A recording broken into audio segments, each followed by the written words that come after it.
either on some kind of drugs or like he's really moving very fast in life and I need to find out how he's doing that. And of course he was doing that because he made all that shit up. He made all that shit up, but of course my life was more interesting because I wasn't making things up, I was living through it and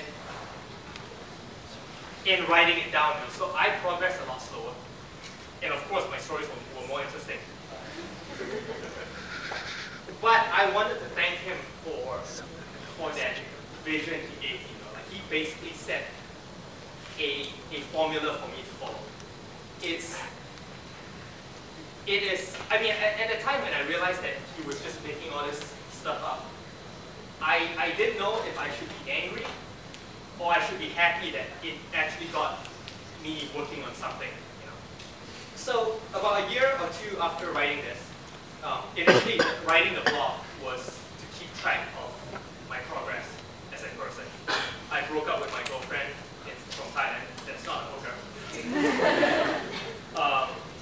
And I decided that she said things about me that was, spiteful. But when someone you love say something about you, chances are that there's some truth to it. So she said things like I was not patient, I was this, I was that. And so I decided to document my day-to-day life in hopes that one day if I was at the airport waiting for a delayed flight, that I could read my life backwards and see if I've actually changed for the better. I don't think I changed for the better. In fact, I think I became worse. But it's growing as a person. Like I think I did a lot of stuff that she would have disapproved of still up to today. So when I had about 2 years worth of stuff, my cups at that time went viral. So all this stuff I was doing, there is only one constant. I was still working at Blizzard. I did the cups and I started writing the blog. I went on to, when the cups went viral, so there was an influx of people to my site. And then people started telling me like, your blog is amazing. Well, I know it's amazing because I took the plan of a book that was less amazing, so if I wrote a book, it's got to be amazing. But then people started saying that they were living vicariously through me. And I always felt that was insane because it is literally, if you go to the blog, there will be pages where I say, today I feel like Vietnamese noodles. I went to the store, it was pretty good. They gave me less chicken this time. It's just like that, And people were like, they were like me when I first read the book. They were like, this is brilliant. And I was like, it's chicken. That's brilliant. But then people started saying like, they like my stories, they could relate to it. I mean, it's chicken, it's the universal meat. Relate to it. So I said, okay, if they like a lot of them started asking me about my past, where did I come from. They wanted to know more about me, so I decided that I should, if people like the nonsense I put out every day, then they are definitely going to like the book. Because the book actually made sense, because I had to talk about my childhood growing up. So that's when I started writing the book. When I finished it, I took it around, same way I did my cups, brought it around to different places. And everyone, at least when I brought it around in Singapore, everyone told me that this book is actually backtracked a little. Before I had the book, I had just the manuscripts. So I was showing people, and people were like, this is pretty good, but then they weren't sure how serious I was about it. And it's literally a autobiography, so honestly no one, you would think, well, not that I would think, but they weren't really interested in putting a book out about a nobody. So I said, well, screw it, I'm going to do this myself. So I went on Kickstarter, got funding for it, and I put this book out. And it was only when I had the amazing ISBN number here that people say, oh my god, this guy is for real. Like he actually, because to get an ISBN number, it's 125 USD just to get this barcode, that you could easily Photoshop. Not that I Photoshopped it. But that's when they started saying, okay, this guy is kind of serious about it. And I took it around to different bookstores, and they told me that the book is not going to sell. First of all, because it's an autobiography. Secondly, because you are a local author. And at that time, I brought it to Singapore first. And they say that local authors are no one cares for them, that's one. And that this guy really kicked me in the balls when he said that it would have been better if you put up a notebook. So what he's basically telling me is if I left the pages blank and I put a cat up front, I would sell more copies than this. And I was furious. I was like, are you kidding me? Because this took me 4 years to write. Okay? And now you're telling me that if I left the pages blank and I put a cat in front, I would sell more.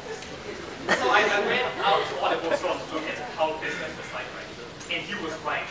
I went into this one store that only sold notebooks, and girls and guys were buying it left and right with matching pens.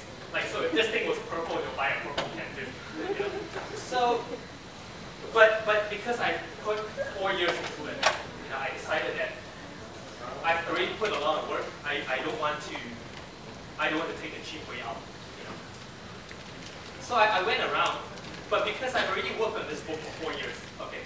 Now, why this book is hard to work on is basically all the words are handwritten. Okay, so if I make a mistake, I have to cut that word out, or if I spell something wrong, I have to respell that word by cutting each letter up and pasting it and then putting back in the sentence so that it looks handwritten. Okay, so it took a long time to edit this book. And initially, I drew it on an A4. And to sell an A4 size book here, this would be about $125. But today, it's really, really cheap. It's about $34.90.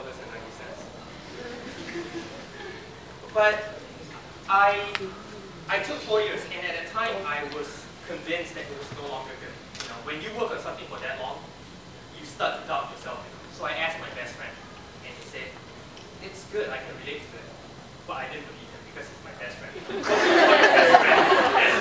You know, and if your ass is fat, you ask your best friend, "Is my ass fat?" No, it looks great. He's your best friend, so of course I can't trust him.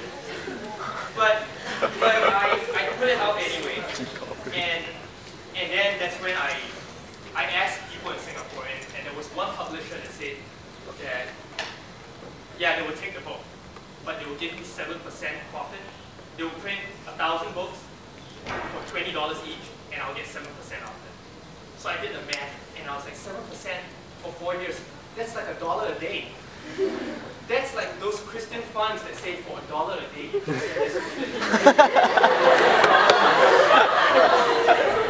I am not going to be that kid that you sponsor for $1 a day. Like, that's what I say to myself.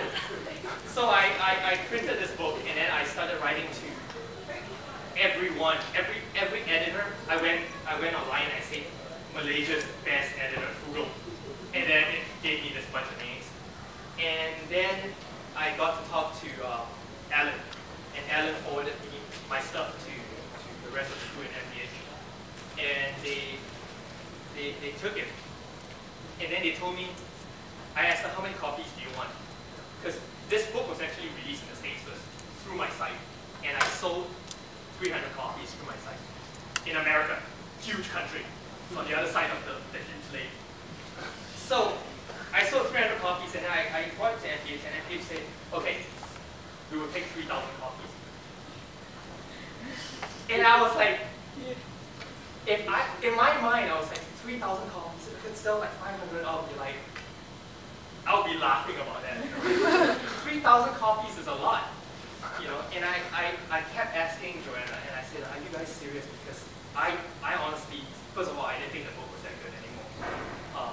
She said that no, we will distribute it all over Malaysia, and we will have marketing, you know, and stuff. And at the time, I said, okay, you know, I failed enough in my life. If this doesn't take off, all I have is just 3,000 books in my basement. This excellent wallpaper. So a wallpaper about myself is pretty epic. But I mean, I gave it a shot, and today we have about 8,000 books printed right it's shocking. You know, like I think that going back to if there's anything you guys can learn from this, it's to just persevere. You know, like if I listened to what people told me at the time where this book by a local author is not going to do very well, I don't think I'll be here today giving this talk. I hope that you guys would benefit from this, and that, I mean, to you guys, this is really a book just about my childhood, you know, but to me, this is a book about my lifelong dream of wanting to write a book since I was a kid. So, like I said, 200 copies, you know, make it count. So, anyway, I'll read some pages of this, and I hope you guys will like it. I have never ever attended a book reading where the guy reads off a comic book, but I'll try my best. Should I start? So, this would be,